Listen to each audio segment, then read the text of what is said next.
Moto Mecca garage அனுபவம் உள்ள இளைஞர்களால் நடத்தப்படுகிற வெப்சைட் ஆப் தான் இது. தமிழ்நாட்டில் டூ வீலர் சர்வீஸ் எங்கே வேணும்னாலும் சரி இவங்களை பிங்க் பண்ணுங்கள், டக்குன்னு வந்துருவாங்க. பண்ணுற சர்வீஸ் குவாலிட்டியானது, கொடுக்குற ப்ராடக்ட்ஸ் குவாலிட்டியானது, பண்ணுற சர்வீஸுக்கு வாரண்டி கூட தர்றாங்க, அந்தளவுக்கு குவாலிட்டியானது. நீங்கள் பண்ண சர்வீஸை ட்ராக் பண்ணிக்கலாம். அண்ட் பேமெண்ட்ஸ் எல்லாம் மற்றதை விட ரொம்ப கம்மியானது தான். ஒரு தமிழக இளைஞர்கள் தைரியமாக நடத்துகிற ஒரு பிஸ்னஸ் இது. கீழே ஆப்போட லிங்க் இருக்குது, டவுன்லோட் பண்ணி இன்ஸ்டால் பண்ணி டூ வீலர் சர்வீஸ் எதுனாலும் இவங்களை ஞாபகம் வச்சுக்கிட்டு சப்போர்ட் பண்ணுங்கள், சூப்பராக இருக்கும். கடவுள் இருக்கான் குமார், கடவுள் யாருக்கு இருக்கார் அப்படின்னு தெரில, யாருக்கு இல்லை அப்படின்னு தெரில, அதான் பிரச்சனையாக இருக்குது இங்கே. கடவுள் யாருக்கு கண்டிப்பாக இருக்காருன்னா ஆர்ஜே பாலாஜிக்கு கடவுள் பயங்கரமாக இருக்கார், அருள் புரிகிறாரு. மனுஷன் பிச்சு மேற அப்படி படம் ஃபுல்லாக அதாவது இவர் எங்கே போய் ஒரு சீன் தாங்க வரா, 2 சீன் தாங்க வரா அப்படின்னு நினச்ச காலமெல்லாம் உண்டு காமெடினா. இன்றைக்கி கிட்டத்தட்ட ஒரு படத்தையே ஃபுல்லாக எடுத்துகிட்டு போகிற அளவுக்கு காமெடியில் தேர்ந்து இருக்கார் ஆர்ஜே பாலாஜி. அதாவது பேசி காமெடி பண்ணுறதுங்கிறது ஒன்றுங்க. இவர் எப்படின்னா ஒரு இடத்துல பிரகாஷ்ராஜ் கலாச்சிட்டு இவரோட கண்ணாடி பிடிங்கிறவர் கண்ணு தெரியாது, பிரகாஷ்ராஜும் ஜிவி பிரகாஷும் ஒன்று பேசிகிட்டு இருப்பாங்க. அதை விட இவர் அந்த கண்ணாடியை தேடுறதுக்கு இப்படி கையாட்டுறதுக்கு தான் சிரிப்பு ஜாஸ்தியாக வந்துச்சு. ஸோ அந்தளவுக்கு ஒரு தேர்ந்த நடிகராக, தேர்ந்த காமெடியாக மாறிட்டார் ஆர்ஜே பாலாஜி. இந்த படத்துக்கு மிகப்பெரிய தூண் அப்படின்னா கண்டிப்பாக ஆர்ஜே பாலாஜி தான் அப்படிங்கிறது எந்த சந்தேகமே இல்லை. ஜிவி பிரகாஷ் நீங்கள் இந்த காலேஜ் ஸ்கூலில் ஒரு பையனை பார்ப்பீங்க, எதுலேயும் போய் கலந்துக்குவான், விட்டவே மாட்டான், எல்லாத்துலேயும் கலந்துக்கிட்டு கொஞ்சம் ஒரு ஹைப்பராகவே இருப்பான். என்னடா ஒரு டைப்பாக இருக்கானே அப்படின்ட்டு அந்த டைப்பில் தான் இந்த படத்தில் நடிச்சிருக்காரு. என்ன எனக்கு தெரியாதே இல்லை அப்படிங்கிற ரேஞ்சில் தான் அடுக்குமொழி வசனம் பேசுகிறாரு, டான்ஸ் பயங்கரமாக ஆடுறாரு, அதை இதை பண்ணுறாரு. நான் என்ன கேட்குறேன், ஃபஸ்ட்டு நமக்கு இந்த ஒரு ஸ்டேஜில் இருக்கிறப்ப நடிப்பு ஃபோக்கஸாக இருக்கணும். அதுக்கப்புறம் இந்த டான்ஸு, இந்த மாஸு, இந்த விஜய் மாதிரி மாடுலேஷன் பண்ணுறது, அஜித் மாதிரி மாடுலேஷன் பண்ணுறது, இதெல்லாம் ஒரு 15 படத்துக்கு அப்புறம் பண்ணால் சூப்பர். அதை இப்போ பண்ணி அவர் என்னத்தை என்ன ஒரு இமேஜை ஆடியன்ஸோட மைண்டில் விதைக்க விரும்புகிறார் அப்படிங்கிறதே ஒரு கிளியராகவே இல்லை.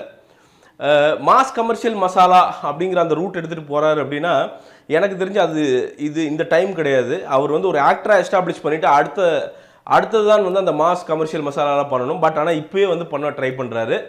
ட்ரை பண்ணி என்ன ஆகுதுன்னா பயங்கரமாக சொதப்புறாரு அப்படின்னு தான் சொல்லணும். ஆக்டிங் ரொம்ப அமைச்சூரிஷாக இருக்குது, ரொம்ப முந்திரி கொட்டத்தனமான ஒரு ஆக்டிங்கு. நல்ல வேலை ஆர்ஜே பாலாஜி கூட இருக்கிறங்காட்டிக்கு பார்த்தீங்கன்னா அப்பப்போ காப்பாற்றி விட்டுறாரு, சூப்பர். இல்லைன்னா இவர் தனியாக போயிட்டு உட்காந்துட்டு இவரும் ஆனந்தியும் ரொமான்ஸ் பண்ணுற இதெல்லாம் ஆடியன்ஸ் கையை சொறிகிறாங்க, தலையை சொறிகிறாங்க, பின்னாடி சீட்டை பிடிச்சி கட்டி பிடிச்சி அழுகிறாங்க. ஸோ இந்த மாதிரி பல விஷயங்கள்லாம் நடக்குது. ஏன்னா அந்தளவுக்கு ரொமான்ஸை கவுண்டர் பண்ணி மேட்டுக்குடியில் பண்ண ரொமான்ஸ் எல்லாம் தாண்டி ஒரு ரொமான்ஸ் ஜிவி பிரகாஷ் பண்ணுறாரு. அது பார்க்குறதுக்கு என்ன சொல்கிறது, அதுதாங்க. இன்னொரு பக்கம் ஆனந்தி ஃபுல் மேக்கப்னா மேக்கப் ப்ளஸ் ப்ளஸ் அப்படின்னு ஏதாவது இருந்ததுன்னா அந்த மேக்கப்பில் தான் வர்றாங்க.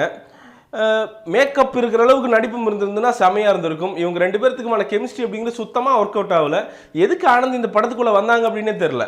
ஒரு கையில் நம்ம பார்த்த ஆனந்தி அதில் எவ்வளோ அழகாக பிரபுசாலமன் அவங்க கேரக்டர் ஸ்கெட்ச் பண்ணியிருப்பாங்க. இதில் அதெல்லாம் எதுவுமே கிடையாது. அது பாட்டுக்கு இருக்குது, வர்றாங்க, சிரிக்கிறாங்க.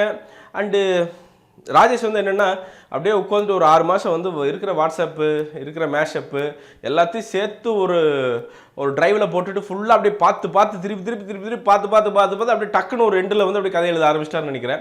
ஸோ அதில் இருக்கிற விஷயத்தை எல்லாத்தையும் கொண்டு உள்ளே வச்சிருக்காரு, கரண்ட் ட்ரெண்ட் அப்படின்ட்டு. ஆனால் பிரச்சனை என்னன்னா நம்ம பசங்களுக்கு அது 100 தாட்டி பார்த்துட்டாங்க ஏற்கனவே. அதங்காட்டி இது என்னடா கரண்ட் ட்ரெண்ட், இதெல்லாம் முந்தானத்தே பார்த்துட்டோம் அப்படின்னு இன்றைக்கி சொல்கிறாங்க. ஸோ அதெல்லாம் விட்டுட்டு ராஜேஷ் கிட்ட ஒரே ஒரு விஷயம் தான், அவர் பெரிய டைரக்டர். அதாவது ஒரு பாசன்கிற பாஸ்கரன் பண்ணுறப்ப சரி, அதுக்கப்புறம் எந்த படமாக இருந்தாலும் சரி ஹீரோ அப்படிங்கிறது இருக்க மாட்டாங்க. அது ராஜேஷ் படம்.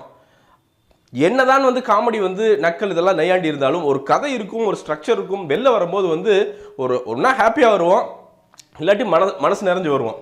இது 2மே பாக மாட்டேது. என்னென்னா இந்த படத்தை பொறுத்த வரைக்கும் நெர்வஸ்னஸ் மட்டும்தான் ராஜேஷ் கிட்ட தெரியுது. அதங்காட்டிக்கு அந்த கதை அப்படிங்கிறது எப்படின்னா ஒரு 100 சோப்புடப்பா விளம்பரத்தை அப்படியே அடுக்கி வச்சு அப்படியே ஒட்டின மாதிரி தான் கதை இருக்குது. எங்கேயோ போகுது, ஃபஸ்ட்டு ஆரம்பிக்கிறாங்க, கல்யாணம் பண்ண போகிறாங்க அப்படிங்கிறாங்க, அப்புறம் போய் ஏதோ சரக்கெல்லாம் கடத்தி மாட்டிக்கிறாங்க, அப்புறம் ஒரு சேசிங் போகுது, அப்புறம் திடீர்னு பார்த்தீங்கன்னா ஒரு அமானுஷம் வருது. ஏதோ நாம் மனம் போன போக்கில் கதை எழுதுவோம்டா, படம் எடுப்போம்டா அப்படின்னு ஒரு மூடில் போன மாதிரி தான் இருக்குது. தயவுசெய்து ராஜேஷ் சார் இதெல்லாம் மாற்றிக்கணும். ஏன்னா அவரோட ஸ்ட்ரென்த் அப்படிங்கிறது என்னென்னா டயலாக்ஸாக இருந்தாலும் அந்த ப்ரெசன்டேஷன் தான் அவரோட ஸ்ட்ரென்த்து. அதை கண்டிப்பாக மாற்றிக்குவார் அப்படின்னு நினைக்கிறேன். டயலாக்ஸ் உண்மையாலுமே இந்த படத்தோட ஹீரோ அதுதான். எஸ்பெஷலாக ஆர்ஜே பாலாஜிக்கெல்லாம் கொடுத்துருக்க டயலாக்ஸ் அப்படிங்கிறது சூப்பர். அதே மாதிரி ஜிவி பிரகாஷ்க்கு அந்த ஃபஸ்ட்டு 15 நிமிஷம்லாம் பார்த்தீங்கன்னா திடீர்னு சர்ச்சுக்குள்ளே போயிட்டு ஓ ஓ ஓ அப்படிங்குவார். அதெல்லாம் வந்து உண்மையாலுமே வந்து ரொம்ப ப்ராக்டிக்கலாக இருந்தது. ஆனால் இந்த படத்தில் தேவையில்லாத அப்படிங்கிறது கிறிஸ்டியானிட்டி பேஷிங் அப்படிங்கிறது. எதுக்கு பேஷ் பண்ணுறீங்க? ஒரு செக்ஷன் ஆஃப் பீப்புள் ஹிந்துவில் பார்த்தீங்கன்னா ஒரு செக்ஷன் வந்து அதை விட கேவலமாக தான் இருக்காங்க. உட்காந்துட்டு வந்து தன்னோட மதத்தை தேவையில்லாமல் பரப்பிக்கிட்டு, அதே மாதிரி கிறிஸ்டியனில் இருக்காங்க, அதே மாதிரி முஸ்லீமில் இருக்காங்க, எல்லா மதத்துலையும் இருக்காங்கன்னு வச்சுங்களேன். ஸோ ஒரு ஃபஸ்ட்டு ஹாஃப் படம் அப்படிங்கிற கன்வர்ஷன் இதெல்லாம் உள்ள வந்து பேஷிங் அப்படிங்கிறது ஏதோ ஸ்கோர் பண்ணுமேன்னு பண்ண மாதிரி ஒரு ஃபீலிங் இருக்கோ தவிர அது ஜென்யூனாக இருக்கிற மாதிரி எனக்கு வந்து ஃபீலிங் இல்லை. ஆனால் அந்த எபிசோடு, அதாவது ஒரு டிவியை வச்சு கலாச்சிருப்பாங்க, அந்த எபிசோடில் வந்து ஊர்வசி மனோபலா அவங்களாம் வருவாங்க. அந்த எபிசோடு வந்து உண்மையாலுமே இந்த படத்தோட அந்த ஹீரோ அப்படின்னா அந்த எபிசோடு அப்படின்னுலாம் சூப்பராக இருக்குது.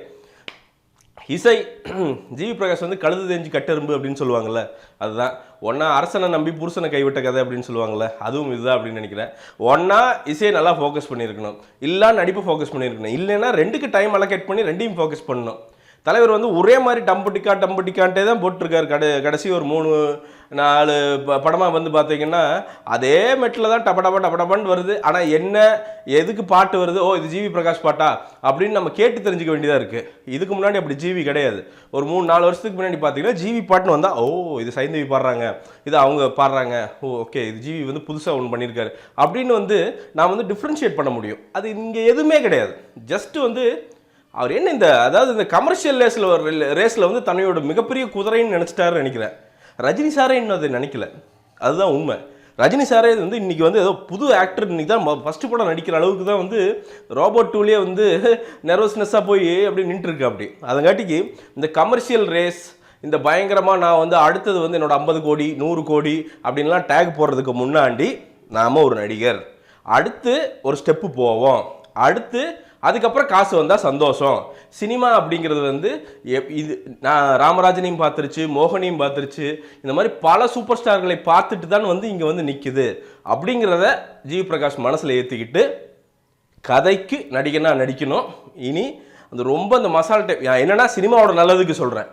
என்னென்னா பயங்கரமாக இந்த கணக்கு ரொம்ப வந்து கால்குலேஷன் பண்ணார்னா அந்த கால்குலேஷன் தப்பாக தான் போகும். அதுதான் சினிமா. இந்த படத்திற்கு என்னுடைய மார்க் அப்படிங்கிறது மிச்சம் இந்த கேரக்டர், இந்த ராஜேந்திரன் கேரக்டர்லாம் வந்து பார்த்தீங்கன்னா நல்ல ஒரு பஞ்சை வச்சுக்கணும். அவர் கட்ட குரல் அடிக்கிற அப்படி சும்மா அப்படியே காதெல்லாம் ஜவ்வு பிஞ்சிருது அப்படின்னு சொல்லலாம். அந்த மாதிரி வந்து பிரகாஷ் ராஜுடைய கேரக்டர் ஆக்சுவலாக வேஸ்ட் பண்ணியிருக்காங்க பயங்கரமாக. எதுக்கு வர்றாருன்னே தெரில. அதாவது வர்றாரு காமெடி பண்ணுறாரு இல்லை அப்படிங்களா, ஆனால் அவர் அவ்வளோ பெரிய ஒரு நடிகர். ஆனாலும் இப்போவும் வந்து செல்லம் அப்படின்ட்டு வந்து கில்லியில் சொன்னதே தான் வந்து அவரோட ஐடென்டிட்டிக்கு வந்து யூஸ் பண்ணுறாரு. அப்போது அதுக்கப்புறம் வந்து அவர் ஐடென்டிட்டி கிரியேட் பண்ணுறதுக்கு எதுவுமே வந்து உருவாகலை. அப்போ எந்த அளவுக்கு வந்து நாம் வந்து இருக்கும்னு யோசிச்சு பார்த்துக்குங்க. ஸோ அந்த மாதிரி ஐடென்டிட்டி கிரியேட் பண்ணுறது தான் ராஜேஷ் யோசிக்கணும். ஏன்னா ராஜேஷ் வந்து ஐடென்டிட்டி கிரியேட் பண்ண ஒரு நபர், அதுதான் வந்து இங்கே பிரச்சனையே. மொத்தத்தில் இது என்னென்னு கேட்டிங்கன்னா ஒரு ஆவரேஜான ஒரு படங்க. போங்க போய் உட்காந்து பாருங்கள். கண்டிப்பாக வந்து பாலாஜியோட காமெடிஸ் ஜாலியாக இருக்கும். ஸோ அதுக்காண்டியே நீங்கள் படத்தை போய் பார்க்கலாம் அப்படிங்கிறது வந்து என்னுடைய கருத்து. இந்த படத்திற்கு என்னுடைய மார்க் அப்படிங்கிறது வந்து 5க்கு 2.5 தருவேன். அதுக்கு மேலே வந்து இது ஒர்த் இல்லைங்க. இந்த படத்திற்கு என்னுடைய சினிபி ரேட்டிங் அப்படிங்கிறது வந்து எங்கே இருக்குது, நீங்களும் போய் வந்து சினிபியில் வந்து ரேட் பண்ணுங்கள். மற்ற படங்கள்லாம் வந்து கமெண்ட்ஸ் எழுதுங்க. விமர்சனம் பிடிச்சிருந்தா லைக் பண்ணுங்கள். அதே மாதிரி சப்ஸ்கிரைப் பண்ணலையா, சப்ஸ்கிரைப் பண்ணதுக்கு சப்ஸ்கிரைப் பண்ணுங்கள். கமெண்ட்டுகள் இருக்கா தெரிவிங்க. மீண்டும் ஒரு விமர்சனம் முன்னோட்டம் இல்லாட்டி வீடியோவுடன் சந்திக்கிறேன். நன்றி, வணக்கம்.